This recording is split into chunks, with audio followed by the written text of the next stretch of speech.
तर मित्रांनो झालं असं की मी चाललो होतो हातींदाला आणायला आणि मग उद्या भाऊबीज होती. मग काय हातींदांच्या पोल्ट्री फार्मवर आलो आणि इकडं पाहिलं तर मोकार कोंबड्या होत्या. एखादी कोंबडी आपल्याला न्यावं काय कापून खायला घरी. मग काय इकडं कोंबड्या पाहत होतं, मग लहान लहान पिल्ले होते. मग काय आता पोल्ट्री फार्मच्या बाहेर आलो. हे पोरांचं काहीतरी डान्स बीस चालू होता आणि एक पोरगा तर काय म्हणतो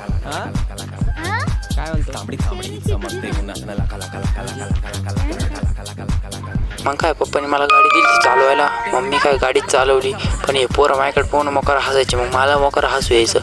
मग काय आता गाडी घेऊन घरी गेलो आणि घरी आलो तर लगेच पिंगलर पसरायचे होते मकात आणि मकात मोकार चिटका होता. मग काय पाईप टारलीपासून आणायचे आणि वावरात आणून ठेवायचे, एवढंच माझं काम होतं. मग काय चिटक्याने मोकार पॅन्ट भरली होती.